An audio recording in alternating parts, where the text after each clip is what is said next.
There. That looks better, doesn't it? So guys, let me just reiterate what I did there.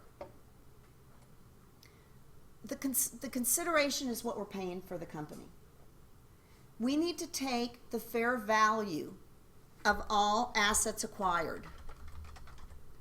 The fair value will consist of the cash, accounts receivable, the inventory, the building plus the fair value change, the licensing agreement minus the reduction in the fair value, and then we're assuming their accounts payable and long-term debt. That difference is going to be goodwill of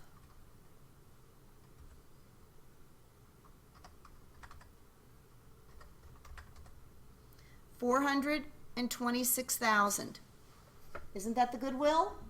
Because it's in addition to what we paid for it. The fair value assets are just $2,874,000.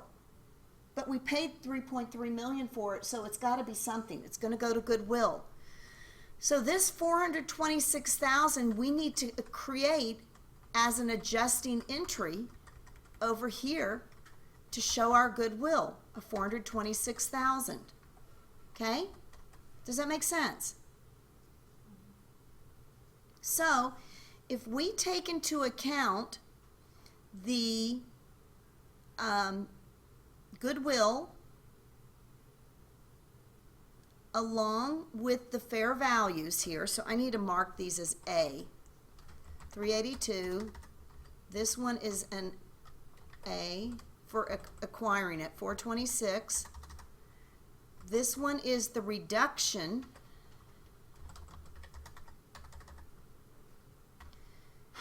Okay, so basically the first set of journal entries create the wiping out the stockholders' equity section, which we can call the S entries.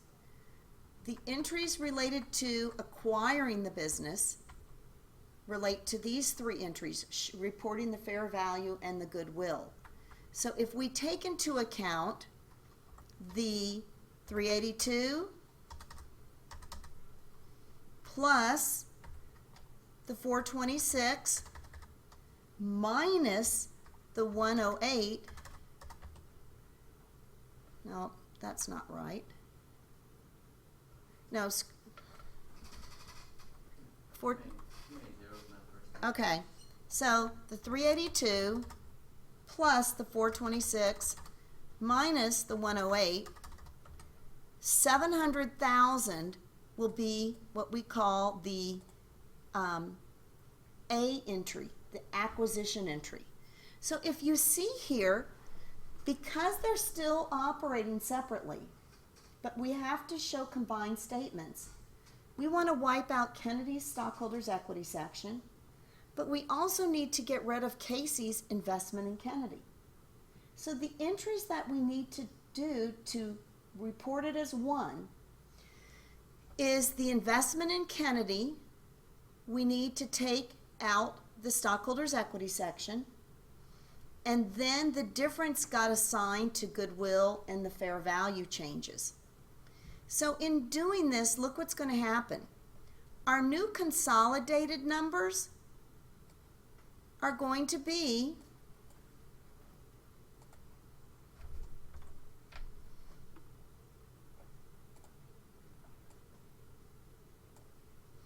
then we've got this number is going to equal this plus this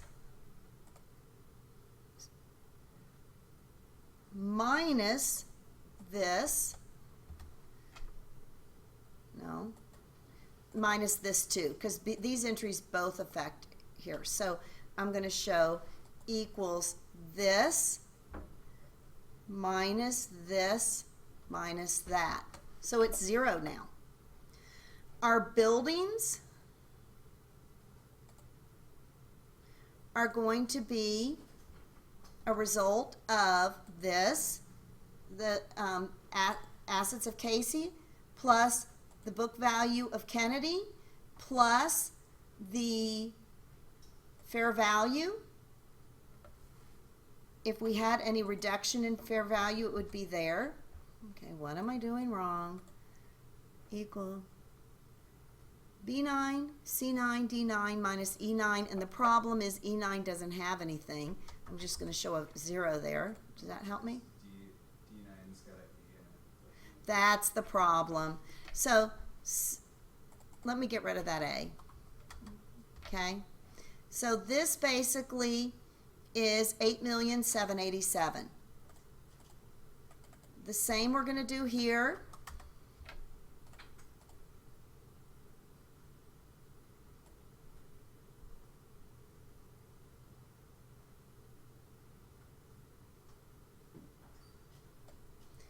So if I get rid of this A,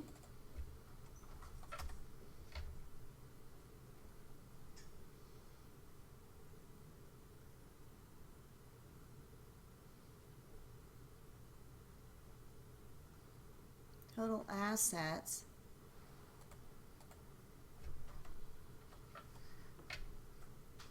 the total assets really need to be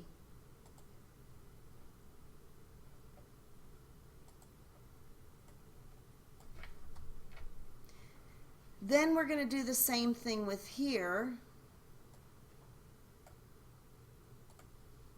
Minus 787, minus 69, minus 3, minus 6 million.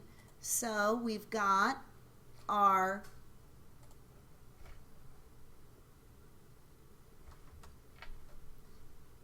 basically what we've done here is when a subsidiary continues to operate,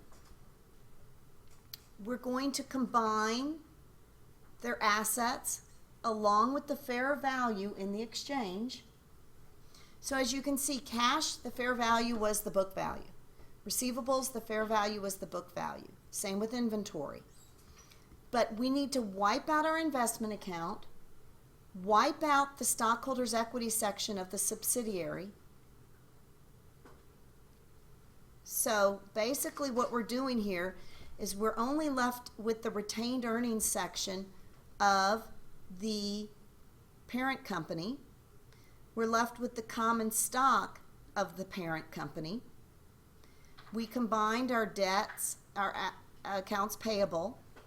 The main difference we did by wiping out the investment account and the stockholders' equity section, we increased the fair value of certain assets and we showed the goodwill.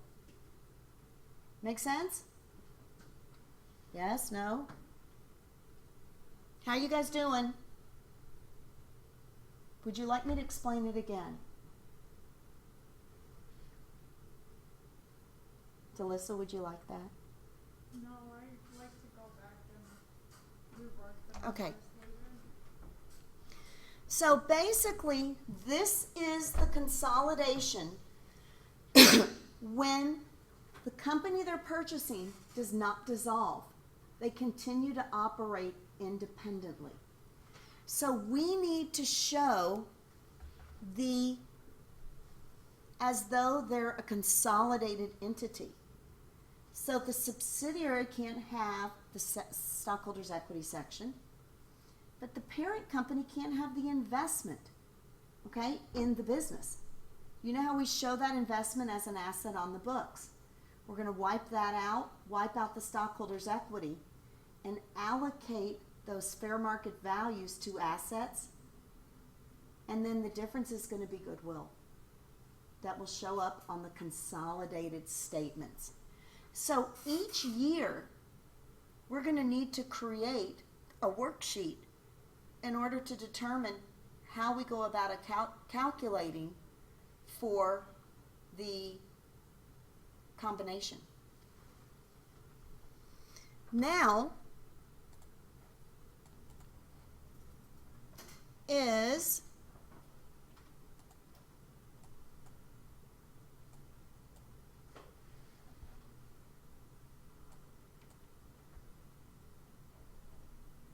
what do I do here?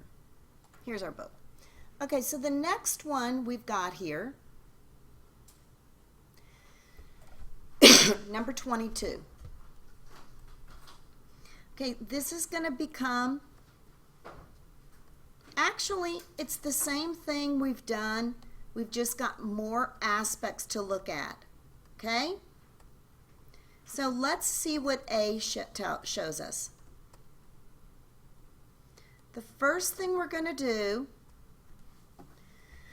the following pre-acquisition financial balances for Padre Company and Sol are shown here on December 31st.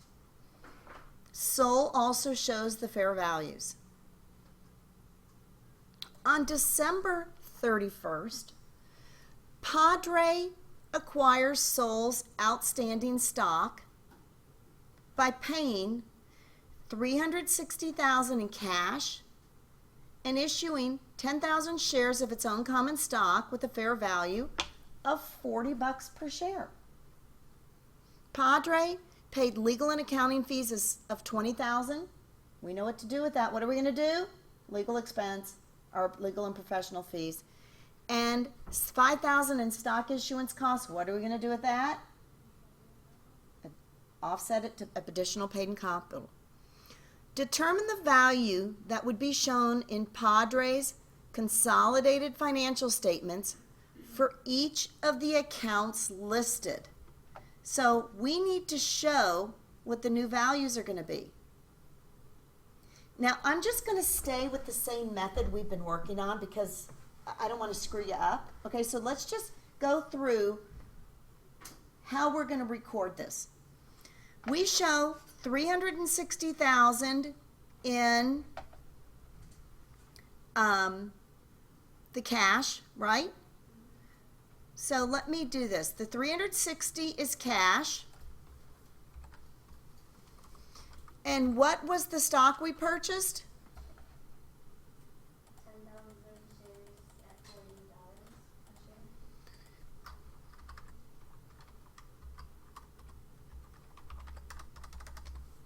share. Let me get rid of all this. Do you see what I'm doing here? I'm just kind of taking what we've done and just using it. The common stock was 10,000 a share. And what's the par value?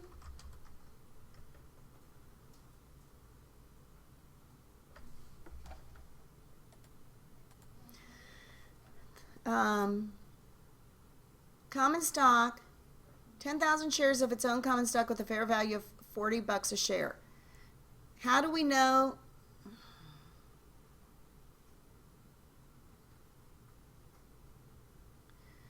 So we've got two types of common, oh no, we've got the $20 is the par value. Do you see that? So if they paid $40 a share, 10,000 shares at $20 a share is the par value, which is what? 20,000 or 200,000? 1, 2, 3, 4. 1, 4, 5. 1, 2, 3, 4, 5. So 200,000. Then we have additional paid in capital, right?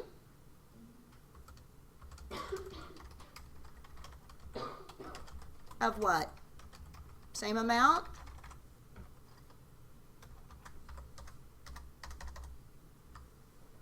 Right? Do you have to Why are there two common stocks in there? I did the same thing you're looking at. One is for Padre and one is for Sol. Oh, But we don't care about Sol, do we? We just care about Padre. Right? So basically what we're going to do is we've got